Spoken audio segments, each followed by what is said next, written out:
अस्सलामुअलैकुम वरहमतुल्लाहि वबरकातुहू। अज़ीज़ तलबा, आज के इस लेक्चर में हम यूज़ टू, नीड और डियर के इस्तेमालात को जानेंगे। हमने माजी के लेक्चर्स में काफ़ी सारे मॉडल्स के बारे में जान लिया है और उनके इस्तेमालात को समझ लिया है। तो आज के इस लेक्चर में हम नए 3 मॉडल्स के इस्तेमालात को जानेंगे और उसके एग्ज़ाम्पल्स को देखेंगे ताकि ये सारी चीज़ें आपको समझ में आ जाएं और अपने जुमलों में उसे अच्छी तरीके से इस्तेमाल कर सकें। तो आप जितना ही आप प्रैक्टिस करेंगे, उसको इस्तेमाल करेंगे, उतना ही आपका जो मॉडल्स के इस्तेमाल होंगे वो अज़बर होंगे और आपके सीनों में महफूज होंगे और उसको आप अकॉर्डिंग टू द सिचुएशंस इस्तेमाल भी कर सकते हैं। तो आइए शुरू करते हैं। सबसे पहले मॉडल वर्ब यूज़ टू के बारे में। तो यूज़ टू ये एक मॉडल है, मॉडल वर्ब है। तो आइए हम इसके इस्तेमालात को देखते हैं। The auxiliary used to express a discontinued habit।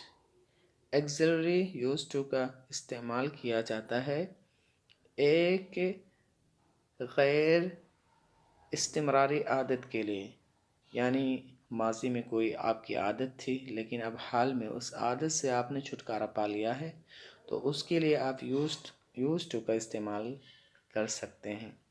तो यूज़ टू का जो इस्तेमाल होता है वो किस लिए होता है? डिसकंटिन्यूड हैबिट के लिए, यानी ऐसी आदत मतलब जिसको आप मतलब बार बार रिपीट करते थे लेकिन अब हाल में उस चीज़ को आप नहीं करते हैं। तो माजी के आदत के लिए जो कि आप किया करते थे और अब हाल में उसको आप नहीं कर रहे हैं, तो उसको एक्सप्रेस करने के लिए, उसको बयान करने के लिए हम यूज़ टू का इस्तेमाल करेंगे। ओके, तो यूज़ टू का जो इस्तेमाल किया जाता है वो to express a discontinued habit, यानी गैर इस्तिमरारी आदत को बयान करने के लिए हम यूज़ टू का इस्तेमाल करते हैं, जो कि अब हाल में वो चीज़ हमारे साथ नहीं हो रही है। तो आइए फॉर एग्ज़ाम्पल हम चंद सेंटेंसेस को देख लेते हैं। तो फॉर एग्ज़ाम्पल आप यहाँ देखेंगे, there used to be a house there. वहाँ पर एक घर हुआ करता था। तो यानी माजी में वहाँ मतलब आप जिस जगह की तरफ इशारा कर रहे हैं वहाँ पर मतलब एक घर होता था, लेकिन अभी हाल में वहाँ पर कोई घर नहीं है, वो खाली है। तो आप जो ट्रांसलेशन आप करेंगे तो ऐसे ही करेंगे, there used to be a house there. वहाँ पर एक की घर हुआ करता था। आइए दूसरे एग्जाम्पल्स को देख लेते हैं। I used to live there when I was a boy। मैं वहाँ पर रहा करता था जब मैं एक लड़का था।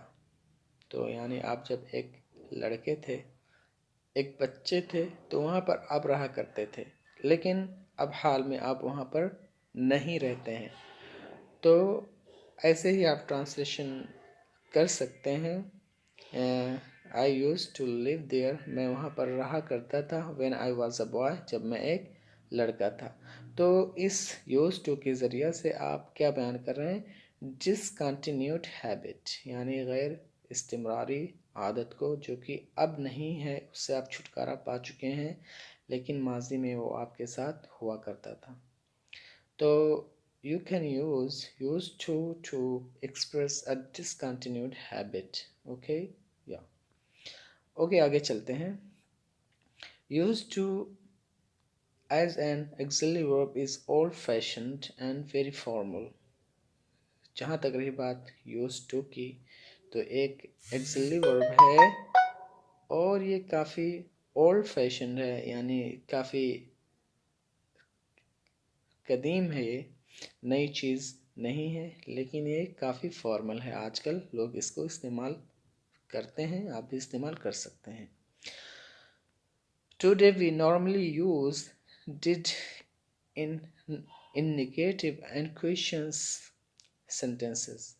लेकिन अगर इसी आदत को, इसी डिसकंटिन्यूड हैबिट को आप नेगेटिव में शो कराना चाहते हैं या इंटरोगेटिव में, यानी मतलब सवालिया में, या या मनफिया सेंटेंसेस में, मनफी जुमलों के अंदर, तो वहाँ पर आप यूज्ड टू के साथ डिड का भी इस्तेमाल करेंगे। ओके, अगर आप कोई सवाल पूछ रहे हैं तो वहाँ पर भी आप डिड का इस्तेमाल करेंगे। अगर कोई नेगेटिव सेंटेंस आप लेके आ रहे हैं तो वहाँ पर आप डिड का इस्तेमाल करेंगे। जैसे फॉर एग्ज़ाम्पल यहाँ पर इन्होंने पेश किया है, did you use to swim, क्या आप तैरा करते थे? क्या आप तैरा करते थे, यानी अब आप तैर नहीं रहे हैं, लेकिन मैं पूछ रहा हूँ कि क्या माजी में आपकी कोई ऐसी आदत थी जो आप आज इस ज़माने में, इस हाल के ज़माने में आप उस आदत को छोड़ चुके हैं। तो अगर आपको नेगेटिव सेंटेंस और इंटरोगेटिव सेंटेंस आपको बनाना हो यूज टू के ज़रिया से, तो आप वहाँ पर डू का इस्तेमाल करेंगे। जैसा कि पास टेंस के अंदर डिड का या डू का इस्तेमाल किया जाता है, डिड का इस्तेमाल किया जाता है, सॉरी, यानी पास्ट सिंपल सेंटेंस के अंदर डिड का इस्तेमाल किया जाता है सवाल बनाने के लिए भी और मनफी जुमले को क्रिएट करने के लिए भी। तो आप यूज टू के ज़रिए से अगर कोई डिसकंटिन्यूड हैबिट को माजी में दिखाना चाहते हैं तो वहाँ पर आप डिड का इस्तेमाल करेंगे। ओके, तो या I hope that you understand this point. अब आइए हम चलते हैं 323 को। द एक्सिलरी वर्ब जो नीड है, डिनोटिंग नेसेसिटी और ऑब्लिगेशन, ये ज़रूरत और मोरल अखलाकी चीज़ों की तरफ इशारा करता है। Can be used conjugated with और विदाउट डू, और ये डू के साथ भी इस्तेमाल हो सकता है और डू के बगैर भी इसका इस्तेमाल किया जा सकता है। when conjugated without do, और जब इसका इस्तेमाल डू के ज़रिए किया जाता है तो it has no does yes और ईडी फॉर्म, तो इसका कोई यस और ईडी फॉर्म नहीं होता है, यानी नीड के आखिर में हम यस और ईडी का इस्तेमाल नहीं करते हैं। And is used with an infinitive, और एक इन्फिनेटिव के साथ इसका इस्तेमाल किया जाता है बगैर टू के, यानी इन्फिनेटिव यानी वर्ब लेके आ रहे हैं अगर आप, तो वहाँ पर आप टू का इस्तेमाल नहीं करेंगे, डायरेक्ट आप वर्ब का इस्तेमाल करेंगे, first base of the verb का इस्तेमाल करेंगे। इन नेगेटिव एंड इंट्रोगेटिव सेंटेंसेस, और इंट्रोगेटिव और नेगेटिव सेंटेंसेस के अंदर भी, ओके,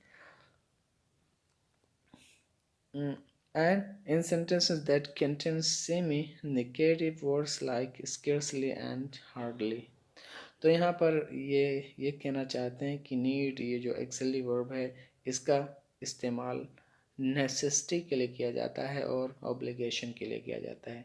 नेसेसिटी के माने मतलब ज़रूरत, और ऑब्लिगेशन के माने होते हैं वाजिबी चीज़, यानी फ़र्ज़ के लिए भी हम नीड का इस्तेमाल करते हैं।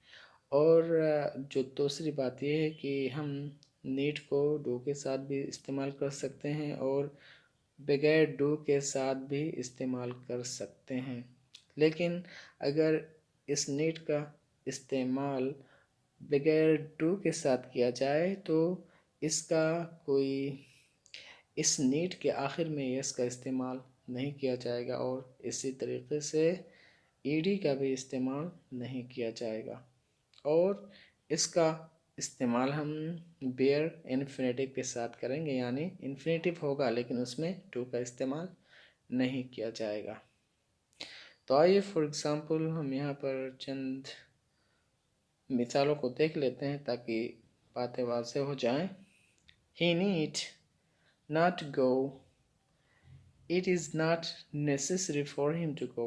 अब यहाँ पर आप देखेंगे कि नीड का इस्तेमाल किया गया एज अ मॉडल वर्ब के तौर पे, लेकिन यहाँ पर जो हमारा सब्जेक्ट है वो ही है, तो यहाँ पर यह होना चाहिए था कि यहाँ पर यस, नीड के आखिर में यस लगता, लेकिन यहाँ पर यस नहीं लगाया गया, क्योंकि इस नीड का जो कि एक्सिलरी वर्ब है, इसके ना यस फॉर्म होते हैं ना ईडी फॉर्म होता है, इसका डायरेक्ट सिर्फ आप नीड इस्तेमाल करेंगे।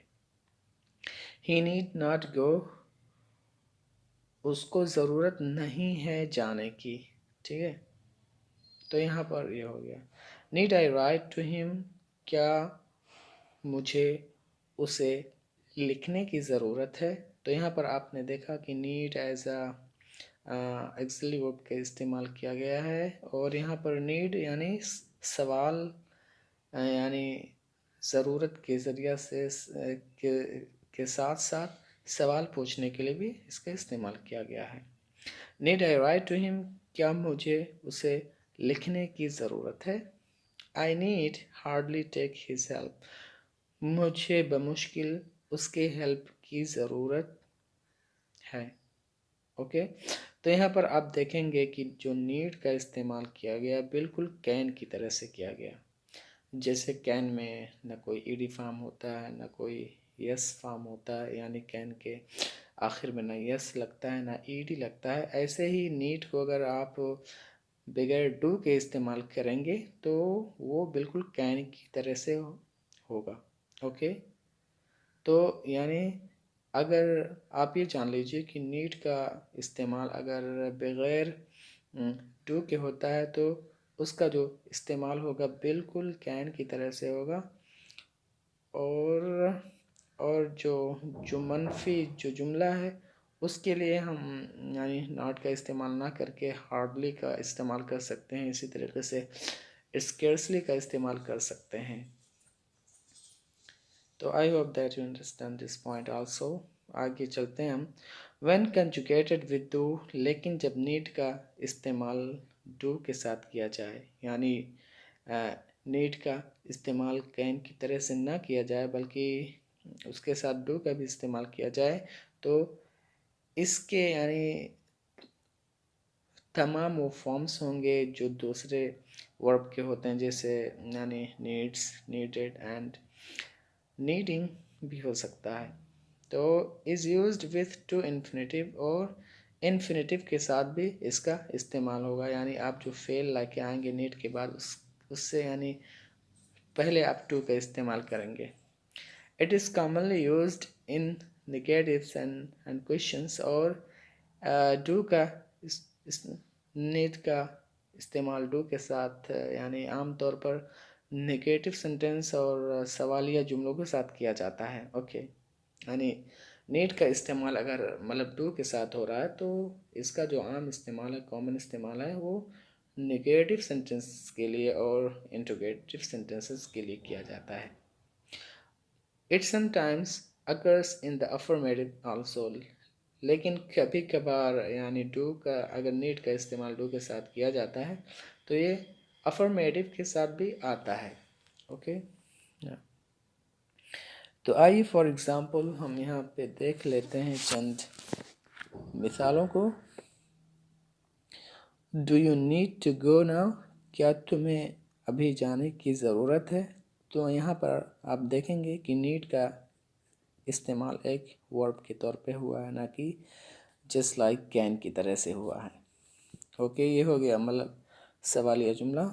आई don't need to meet him, मुझे उससे मिलने की ज़रूरत नहीं है। तो यहाँ देखिए मनफी सेंटेंस है और नफिया जुमला है।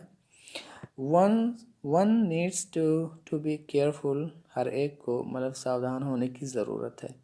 तो यहाँ पर आप देखेंगे कि जो नीड का इस्तेमाल किया गया है ये डू के साथ किया गया है, तो नूड के साथ जो हम मतलब जो बिहेव कर रहे हैं वो एक मेन वर्ब की तरह से, इसका ईडी फॉर्म भी है और यस वाला फॉर्म भी है।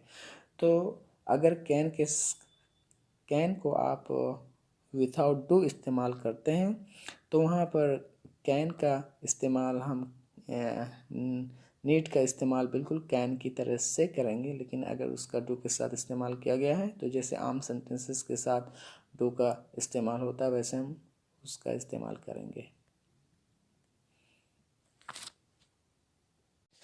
तो आइए हम इस 325 पॉइंट्स को देखते हैं। कंपेयर यानी मुआवजना कीजिए। Number 1, I didn't need two by it, मुझे इसको ख़रीदने की ज़रूरत नहीं थी। और number 2 sentence, I needn't have bought it.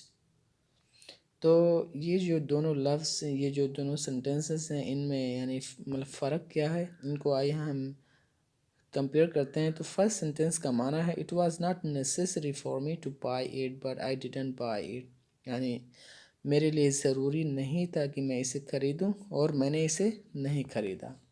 ये फर्स्ट सेंटेंस का माना हुआ। और दूसरा जो सेंटेंस है, I need not have bought it, it was not necessary for me two by it but I bought it, कि मेरे लिए ख़रीदना इस चीज़ को ज़रूरी नहीं था लेकिन मैंने इसको ख़रीद लिया। तो ये दोनों सेंटेंसेस में यानी मतलब फ़र्क है कि यानी जो पहला सेंटेंस है उसमें यानी वो जो चीज़ थी उसको आपको ख़रीदने की ज़रूरत नहीं थी और आपने उसे ख़रीदा भी नहीं। लेकिन जो दूसरा सेंटेंस है, आपको उसे ख़रीदने की ज़रूरत नहीं थी लेकिन आपने उसे ख़रीद लिया है। तो ये है इन दोनों सेंटेंसेस के अंदर डिफरेंस। ओके, तो आगे चलते हैं और हम अब डेयर के इस्तेमाल को देखते हैं। यूज़ टू और नीड का इस्तेमाल देखने के बाद अब हम शुरू करेंगे डेयर का इस्तेमाल। तो आइए शुरू करते हैं। द एक्सिलरी डेयर जिसका माना होता है to be brave enough to, यानी किसी चीज़ के करने का ताकत रखना, dare to. Okay, as distinct from the ordinary verb dare, challenge, यानी ये जो ordinary verb है dare के माने होते हैं यानी चैलेंज करना। तो ये इसका इस dare का जो माना है ये है to be brave enough, यानी ताकत रखना, जुरात रखना। और ये चैलेंज के लिए भी इसका इस्तेमाल किया जाता है। Does not take yes in the third person, और अगर ये वर्ब डियर है और इसका अगर ही शी इट के साथ इस्तेमाल किया जा रहा है तो वहाँ पर यस का इस्तेमाल हम नहीं करेंगे। It is generally used in negative and interrogative sentences, और ये जो डियर है इसका जो आम इस्तेमाल है, कॉमन इस्तेमाल है, ये इंट्रोगेटिव और नेगेटिव सेंटेंसेस के अंदर ज़्यादा किया जाता है। व्हेन कंजुगेटेड विथ टू, और लेकिन जब इसका इस्तेमाल टू के बगैर किया जाता है तो it is followed by an infinitive without to. तो इसके बाद जो वर्ब आती है, जो फेल आती है, वो मतलब first form of the verb होती है और उसमें टू का भी इस्तेमाल नहीं किया जाता है। When conjugated with do, लेकिन जब इस डेयर का इस्तेमाल do के ज़रिए से किया जाता है, do के साथ किया जाता है, तो it takes an infinitive without or with to after it। तो अगर इसका इस्तेमाल do के साथ किया जाता है तो इसमें इन्फिनेटिव का इस्तेमाल किया जा सकता है, और वो जो इन्फिनेटिव होगा उसमें आप to भी लगा सकते हैं और to नहीं भी लगा सकते हैं। तो इससे हमें ये मालूम हुआ कि डियर का इस्तेमाल एक्सिलरी वर्ब के तौर पे किया जाता है और इसका माना होता है टू बी ब्रेव इनफ, यानी ज़्यादा हिम्मत वाला होना या हिम्मत रखना। और ये चैलेंजेस के लिए भी इस्तेमाल किए जाते हैं, और ख़ास तौर पे ये जब थर्ड पर्सन के साथ इस्तेमाल होते हैं तो इसमें यस का इस्तेमाल नहीं किया जा सकता है, और ये ज़्यादा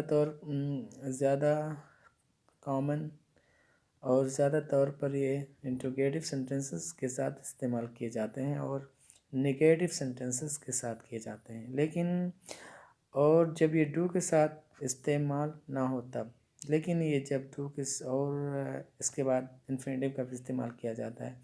लेकिन अगर इसी डेयर का इस्तेमाल डू के साथ किया जाए तो इसके बाद जो वर्ब आएगा उसमें आप टू भी लगा सकते हैं और टू नहीं भी लगा सकते हैं। तो फॉर एग्ज़ाम्पल हम यहाँ पे यानी चंद मिसालों को देख लेते हैं, क्योंकि मिसालों के ज़रिए से बातें ज़्यादा वाज़ेह हो जाती हैं। तो आइए शुरू करते हैं एग्ज़ाम्पल्स के ज़रिए से। he dare not take such a step, वो इस जैसे यानी कदम उठाने की ताकत नहीं रखता है। तो यहाँ पर आपने देखा कि डेयर का इस्तेमाल किया गया नेगेटिव सेंटेंस के लिए, और इसमें हमने डू का भी इस्तेमाल नहीं किया और डू का इस्तेमाल भी नहीं किया। लेकिन यहाँ पर देखो ही है, ही के बाद जो वर्ब इस्तेमाल हुआ एक्चुअली डियर, यहाँ पर हमने यस का भी इस्तेमाल नहीं किया, क्योंकि ही के बाद अगर कोई फेल आता है तो उसमें यस या यस का इस्तेमाल करते हैं। लेकिन यहाँ पर हम इस डियर में यस का इस्तेमाल नहीं करेंगे। उसके बाद यानी इन्फिनेटिव आया हमारा नॉट टेक। तो हमने यहाँ पर नॉट टू टेक यानी टेक से पहले हमने टू का भी इस्तेमाल नहीं किया, क्योंकि इसमें इन्फिनेटिव का जो इस्तेमाल किया जाता है वो बगैर टू के ज़्यादा किया जाता है। तो यहाँ पर इसका माना क्या हुआ, he dare not take such step, वो इस तरीके का कदम नहीं उठाने की ताकत रखता है या उसको जुर्अत नहीं है इस तरीके के इकदाम करने का। ओके या चलिए आगे चलते हैं। हाउ डेयर यू कंट्राडिक्ट मी, आपने मुझे कंट्राडिक्ट करने की जुर्अत कैसे की। तो यहाँ पर आप देखेंगे हाउ डेयर यू कंट्राडिक्ट मी, आप कैसी जुर्अत करते हैं मेरी कंट्राडिक्ट करने का। तो यहाँ पर आप देखें हाउ डेयर यू, तो यहाँ पर डेयर का इस्तेमाल विथआउट डू किया गया है। ओके और भी एग्जांपल देख लेते हैं। ही डेयर्ड नॉट डू इट, वो इसे करने की जुर्अत नहीं रख सका, या ही डेयर्ड नॉट डू इट, उसे जुर्अत नहीं हुई इसे करने की। ओके तो ऐसे इस्तेमाल किया जाएगा। और लास्ट एग्जांपल को देख लेते हैं। He doesn't dare speak to me, वो ताकत नहीं रखता है या उसके पास हिम्मत नहीं है मेरे से बात करने की, उसके पास हिम्मत नहीं है मेरे से बात करने की। तो यहाँ पर आपने ये देखा कि जो सारे एग्जांपल्स मतलब दिए गए हैं वो सब नेगेटिव सेंटेंसेस के हैं और इंट्रोगेटिव सेंटेंसेस के हैं। तो डियर का इस्तेमाल अमूमन आम तौर पर ख़ास तौर पे इंट्रोगेटिव सेंटेंसेस के साथ और नेगेटिव सेंटेंसेस के साथ किया जाता है। अगर डू का इस्तेमाल डियर के साथ ना किया गया हो तो उस डियर में यस का इस्तेमाल हम नहीं करेंगे, और उसके बाद इन्फिनेटिव का जो हम इस्तेमाल करेंगे उस इन्फिनेटिव के अंदर टू का भी इस्तेमाल नहीं करेंगे, जैसा कि और फ़ेल के साथ टू का इस्तेमाल किया जाता है। इसी तरीके से अगर यानी डू के साथ भी अगर डेयर का इस्तेमाल किया जाए तो यहाँ पर भी जो हम वो इस्तेमाल करेंगे मेन वर्ब, तो वहाँ पर भी हम टू का इस्तेमाल इन्फिनेटिव के साथ नहीं करेंगे। तो यहाँ पर भी यानी आप डेयर का इस्तेमाल कैन की तरह से देख सकते हैं कि डेयर का इस्तेमाल अगर डू के साथ ना हो तो वो कैन की तरह से इस्तेमाल होगा, और अगर डू के साथ हो तो वहाँ पर आम फ़ेलों की तरह से इस्तेमाल किया जाएगा। लेकिन जो डेयर के बाद जो वर्ब्स आएगा इन्फिनेटिव, उसके साथ हम टू का इस्तेमाल नहीं करेंगे, जैसा कि इन्फिनेटिव वर्ब्स के पहले टू का इस्तेमाल किया जाता है। So I hope that you understood today's lecture very well. If you have any doubt, any problem in understanding these things, you can contact me. I will tell you everything. I will explain again, inshallah. So see you later. Wassalamu alaikum warahmatullahi wabarakatuh.